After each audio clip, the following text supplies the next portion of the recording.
સ્વામી મહારાજની જેટલી સમાજમાં પ્રશંસા થઈ છે, પદવીઓ પ્રાપ્ત થઈ છે, કોક પ્રસંગો એવા પણ બન્યા છે પ્રમુખ સ્વામી મહારાજના જીવનમાં કે જ્યારે અજ્ઞાત અવસ્થામાં અજ્ઞાની લોકોએ ગેરસમજથી પ્રમુખ સ્વામી મહારાજ અને એમના કાર્યની ટીકા પણ કરી. આ બંને સંજોગોમાં અમે એમને સ્થિર રહેતા જોયા છે, કારણ કે બેઝમાં અધ્યાત્મ હતો. પ્રમુખ સ્વામી મહારાજને 1991માં મુંબઈમાં હરિકિશનભાઈ મહેતા, એમણે બહુ જ મોટા ગજાના પત્રકાર, જન્મભૂમિ પ્રવાસીના એડિટર હતા. એમણે પ્રશ્ન સીધો પ્રમુખ સ્વામી મહારાજને ઇન્ટરવ્યુમાં મોડે પૂછ્યો કે તમે સારું જ કાર્ય કરો છો સમાજ માટે, છતાં સમાજમાં તમારી ટીકા થાય ત્યારે તમે શું વિચારો છો? પ્રમુખ સ્વામી મહારાજ સ્પોન્ટેનિયસલી બોલ્યા, ચહેરા ઉપર એક લકીર ફરીને. પ્રમુખ સ્વામી મહારાજ બોલ્યા કે જ્યારે કોઈ ટીકા કરે ત્યારે અમે મનોમન વિચાર કરીએ છીએ કે ટીકા કરનાર વ્યક્તિની વાત સાચી, જો સાચી હોય તો અમે સુધારો કરી લઈએ. તરત હરકિશન મહેતાએ પૂછ્યું, અને વાત ખોટી હોય તો? પ્રમુખ સ્વામી મહારાજ એમનું હૃદય અમૃત, જે આપણે બધાએ પણ સુવર્ણ અક્ષર આપણા હૃદય ઉપર આંકી લેવા જેવી વાત છે, એ વિચાર પ્રગટ કર્યો. પ્રમુખ સ્વામી મહારાજ બોલ્યા કે ટીકા કરનાર વ્યક્તિ ખોટી હોય તો અમે એને જવાબ આપવા નથી જતા, એની સાથે ઝઘડવા નથી જતા, ખાલી પ્રાર્થના કરીએ છીએ કે ભગવાન એમને સદબુદ્ધિ આપે. એ પ્રસંગ અમે ભૂલી અમે અમારા કામમાં લાગી જઈએ. આ જીવનમાં સુખી રહેવાની ચાવી છે, પણ આ લેવલનું વર્તન અને વિચાર અધ્યાત્મ વગર શક્ય નથી. ખાલી પોઝિટિવ થિંકિંગની વાતો થાય ને એમાં આ કક્ષા સુધી ના પહોંચાય. તમે ડોલે ડોલે પાણી રેડો અને 10 વીઘાનું ખેતર કઈ પવાય નહીં, એમાં તો ધોધ છૂટવો જોઈએ કુવામાંથી. એમ આ કક્ષાની સવડી વિચારધારા અને અભિગમ માટે અધ્યાત્મ, ભગવાન સર્વ કરતા હરતા છે. અધ્યાત્મ કોક તમને પૂછે કે ભગવાનમાં શ્રદ્ધા એટલે શું, તો ભગવાનમાં શ્રદ્ધા એટલે સમગ્ર શાસ્ત્રના સારરૂપ એક વાક્ય, એ અમારા ગુરુવરી મહંત સ્વામી મહારાજ કહે છે કે ભગવાનને સર્વ કરતા હરતા માનવા. કે મારા જીવનમાં આજ સુધી જે કઈ પ્રસંગો બન્યા, અત્યારે જે મારા જીવનમાં પ્રસંગો બની રહ્યા છે અને ભવિષ્યમાં મારા જીવનમાં જે પ્રસંગો બનશે, એ ભગવાનની ઈચ્છાથી બને છે અને બનશે, અને એ મારા સારા માટે જ બને છે. અને એવો સવળો અભિગમ હું રાખીશ તો એ મારી પ્રગતિનું કારણ બનશે. આ વિશ્વાસ એ ભગવાનમાં શ્રદ્ધા કહેવાય કે જે કંઈ થાય છે મારા સારા માટે જ થાય છે, ભગવાન જ કરે છે. તો બહુ જ સુખી અને બહુ જ સ્થિર રહેવાય. અને તમે કોક આવું કેમ કર્યું, તો જવાબ તો ઉપરથી આવવાનો નથી. એની કદાચ સ્વીકારી લેવાનું મારા સારા માટે. આપણે આપણા સંતાનોનું ખરાબ ઈચ્છીએ છીએ. આપણા નાના બાળક હોય, દીકરા દીકરી સ્કૂલે જતા હોય, કોલેજ જતા હોય, ભણતા હોય, એનું કોઈ રીતે ખરાબ થાય એવું આપણે ઈચ્છીએ છીએ મા બાપ તરીકે? તો એ આપણા મા બાપ છે, તો એ આપણું ખરાબ કેમ ઈચ્છે? એટલે આપણા કર્મ અને પ્રારબ્ધમાં મોટું દુઃખ લખ્યું એ નાની વસ્તુ, જે આપણી કહેવત છે કે સુડીનું દુઃખ કાંટે મટાડે થોડામાં પતાવતા હોય, એમ સમજીને સુખી રહેવું. તો એ અધ્યાત્મમાં આ રીતે સુખ છે કે ભગવાનને સર્વ કરતા હરતા માનવા. પ્રમુખ સ્વામી મહારાજના જીવનમાં અનેક પ્રસંગ એવા બન્યા કે સામાન્ય વ્યક્તિ હોય ને એમ ભોંય ફાટે તો અંદર ઘૂસીને મરી જવું એવો વિચાર આવી જાય. આજથી 40 વર્ષ પહેલા લંડનમાં હેરોમાં જમીન લીધી સંસ્થાને, ત્યાં મંદિર કરવું હતું. આજુબાજુના લોકોએ કેસ કર્યો બીએપીએસ સંસ્થાની સામે કે આ લોકો રાત્રે 12 વાગ્યા સુધી ઘંટડી વગાડશે, ઢોલ વગાડશે, અમારી પીસ અને પ્રાઇવેસી હણી લેશે, એટલે આને પરમિશન ન મળવી જોઈએ. કોર્ટમાં કેસ ચાલ્યો અને કેસનો ચુકાદો આવ્યો, ફૂલ એન્ડ ફાઇનલ જજમેન્ટ કે બીએપીએસ સંસ્થા અહીંયા મંદિર નહીં બાંધી શકે.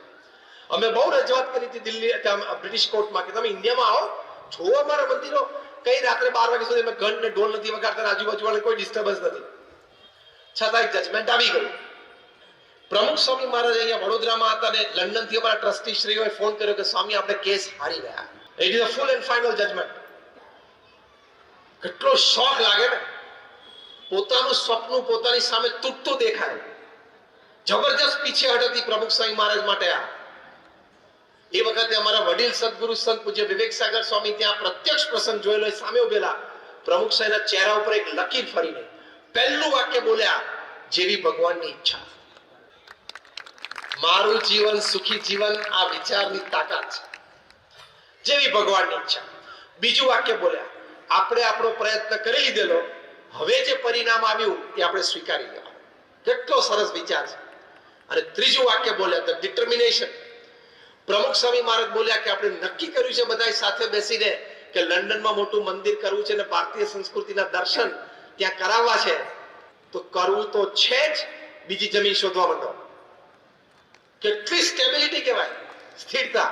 બીજી જમીન નિઝનરમાં શોધી, ત્યાં મંદિર બન્યું, અને જ્યારે 1995 પ્રમુખ સ્વામી મહારાજે પ્રતિષ્ઠા કરીને ઉદ્ઘાટિત કર્યું, ત્યારે રીડર્સ ડાયજેસ્ટે લખ્યું કે it is the 8th wonder of the world, દુનિયાની 8મી અજાયબી છે, એવું મંદિર કર્યું. એટલે પરિસ્થિતિ અને સંજોગોથી હતાશા નિરાશા ન આવે એનું મુખ્ય કારણ છે ભગવાનને કરતા આવતા માનવા.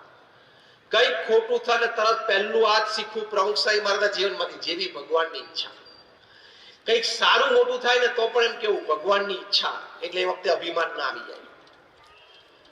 તો આ અધ્યાત્મનો વિચાર માટે પ્રેક્ટિકલ છેલ્લી 2 મિનિટ વાત કરીને પૂરું કરું. પ્રમુખ સ્વામી મહારાજ 95 વર્ષ આ પૃથ્વી ઉપર રહ્યા અને 1300 મંદિરો બાંધ્યા, આટલી બધી સમાજ સેવા સંસ્થા ઉભી કરી. પ્રમુખ સ્વામી મહારાજનું સૌથી મોટું પ્રદાન સમગ્ર માનવ જાત માટે આ પૃથ્વી ઉપર આ સૂર્ય અને ચંદ્ર તપે ત્યાં સુધી, એ છે ઘર સભા. ઘર સભા શું છે? અઠવાડિયામાં 2 વખત તમામ પરિવારજનો સાથે બેસવા, પૂર્ણ આધ્યાત્મિક સેશન.